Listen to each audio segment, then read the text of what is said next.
सृष्टि बचपन से ही दिखने में सुंदर नहीं थी, लेकिन अमीर बाप की बेटी सृष्टि पर उसकी माँ जान छिड़कती। मेरी बेटी ये कितनी प्यारी है, भगवान सबको सृष्टि जैसी बेटी दे। सृष्टि धीरे धीरे बड़ी होती है। एक दिन सृष्टि की सहेली कहती है, तू दिखने में कितनी अजीब सी है, लेकिन मैं जानती हूँ हम सब में सबसे अच्छी शादी तो तेरी ही होगी। तेरे पापा अमीर जो हैं। और बता नहीं सकते यार, दहेज तो हर कोई देता है, ये क्या ज्यादा ले जाएगी अपने पति के लिए? अरे बड़े शहर में कोठी है इसके पापा की।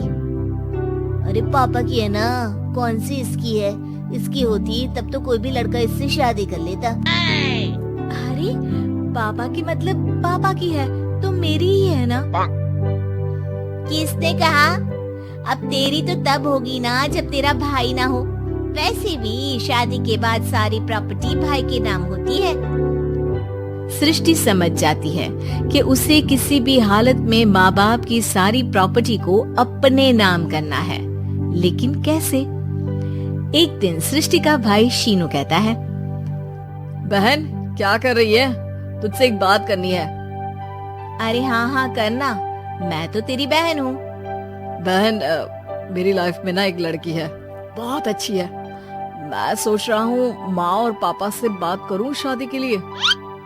सृष्टि को समझ में आ जाता है कि भाई की शादी होते ही भाभी उसे एक दिन भी घर में बर्दाश्त नहीं करेगी।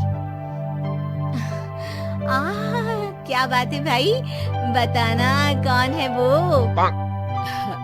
यार वो बहुत अच्छी लड़की है, पढ़ी लिखी है, मेरे साथ जॉब भी करती है। बस एक प्रॉब्लम है। प्रॉब्लम? क्या प्रॉब्लम है भाई? यार वो शादीशुदा है, लेकिन उसके पति ने उसे सिर्फ इसलिए छोड़ दिया क्योंकि उसके माँ बाप दहेज नहीं दे पाए। सृष्टि ये सुनकर न जाने क्यों खुश हो जाती है। अरे भाई तो क्या हुआ, लड़की तुझे तो पसंद है ना? शीनू को लगता है कि बहन उसे समझ रही है। वो इस बात से अनजान होता है कि उसकी बहन की मंशा पूरा घर हड़पने की है। सृष्टि अपनी माँ से कहती है, मम्मी मुझे तो बहुत चिंता है, पता है शीनू क्या कर रहा है? अरे क्या कर रहा है? वो तो काम पर जाता है और वापस घर आता है। नहीं ना माँ, वो यही तो नहीं कर रहा, बाकी सब कर रहा है। आपको पता है उससे प्यार है, और वो भी एक शादीशुदा लड़की से। ये क्या हो गया? मैं सोसाइटी में क्या मुंह दिखाऊंगी? अरे तेरे पापा तो यही कहेंगे कि मैंने ही उसे बिगाड़ दिया है। माँ देखो, मेरी बात मानो, पापा पर भी विश्वास करने की जरूरत नहीं है। अब आप ही बताओ, पापा इतनी देर घर के बाहर रहते हैं क्यों? बोलो। अरे बेटा वो तो नौकरी करते हैं ना। तू बहुत भोली है माँ। पापा का ऑफिस तो 7 बजे खत्म हो जाता है, लेकिन देखो कितनी देर से आते हैं। अरे नहीं नहीं बेटा, ऐसी कोई बात नहीं है। सृष्टि माँ को एक औरत से बात करते पिता की फोटो दिखाती है। देखो माँ कैसे हैं पापा, मैं ना कहती थी कि पापा सही नहीं है।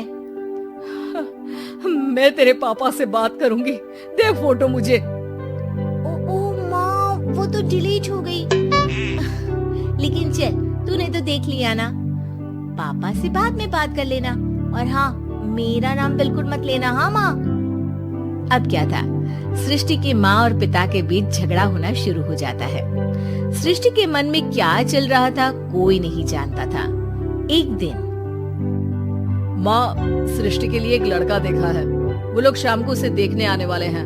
और हाँ माँ, एक खुशखबरी, मैं और पापा मिलकर एक नया बिजनेस ट्राई कर रहे हैं। शाम को लड़का आता है, सांवले रंग का। सृष्टि को तो बिल्कुल भी पसंद नहीं आता। लड़की की माँ कहती है, लड़की का चेहरा तो कोई खास नहीं, लेकिन अगर मेरे बेटे को आप लोग सेटल कर दें, तो मैं उसकी शादी आपकी बेटी से करवा दूं। सृष्टि को लड़का बिल्कुल पसंद नहीं था। उसे भाई पर गुस्सा आ जाता है। लड़के वालों के जाने के बाद कहती है, माँ देखा शीनू मेरे लिए कैसा लड़का लेकर आया, न दिखाने लायक न सुनने लायक। सेटल भी नहीं, वो भी हम करें। अरे माँ, मैं जानती हूँ ये मेरी शादी किसी भी घर में क्यों करवाना चाहता है। अरे कैसी बात कर रही है बहन, तूने तो देखा ना, लड़के को मैंने ही मना कर दिया तुझसे शादी के लिए। जिसने लड़का बताया था उसने उसकी बहुत तारीफ की थी। बात आई गई हो जाती है, लेकिन सृष्टि का मन शांत नहीं होता। क्या करूँ, कुछ समझ में नहीं आ रहा। मेरी शादी हो गई तो ये लोग पूरी प्रॉपर्टी शीनू के नाम कर देंगे, मेरे हाथ तो कुछ लगेगा ही नहीं। तभी सृष्टि को आइडिया आता है। वो किसी वकील को फोन करती है।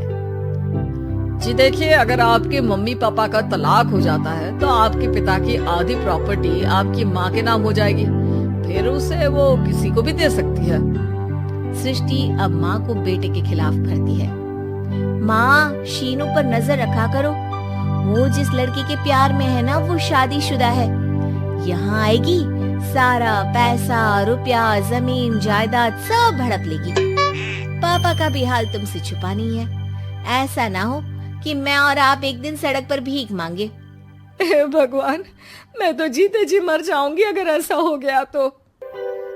ऐसा हो गया नहीं माँ, ऐसा ही होगा। अभी समय है, आगे का सोच लो। मैं तो कहती हूँ पापा से आधी प्रॉपर्टी लेकर अलग हो जाओ। पापा की आधी प्रॉपर्टी भी हम लोगों को अगर मिल जाती है ना तो अगले 7 जन्म सफल समझो। बेचारी माँ बेटी के कहने पर पति से तलाक लेकर अलग हो जाती है। सृष्टि अब पैसों से गाड़ी और अपने दूसरे महंगे शौक पूरे करने लगी। उसके दोस्त भी उसके पैसे इस्तेमाल करते। सृष्टि, कल तुम कहाँ थी? मैं सारा दिन घर पर अकेली थी। तो मैं क्या करूं? मैंने ठेका तो नहीं लिया है ना तुम्हें संभालने का। माँ को सृष्टि से ये उम्मीद नहीं थी। वो बैठकर रोने लगती है। वहीं उसका पति यानी कि सृष्टि के पिता आ जाते हैं। मैं जानता था कि तुम्हारा यही हाल होगा, तो आपने मुझे रोका क्यों नहीं? मैं रोकता तो तुम रुकती क्या? सृष्टि के कहने पर तुमने मुझ पर अपने बेटे पर शक किया, लेकिन तुम ये भूल गई कि कैसे हम दोनों ने मिलकर जीवन में इतना सब खड़ा किया। माँ पति के गले लग जाती है। मुझे माफ कर दीजिए, मैंने आपकी कमाई का एक बड़ा हिस्सा गवा दिया। कोई बात नहीं, तुम साथ हो तो मैं ऐसी 7 प्रॉपर्टी खड़ी कर दूंगा। तभी वहाँ सृष्टि आ जाती है रोते हुए। माँ, मयंक ने मुझे छोड़ दिया। वो बोल रहा था जब तक मेरे पास पैसे थे तब तक ही वो मेरे साथ था। पापा, माँ, मुझे माफ कर दीजिए।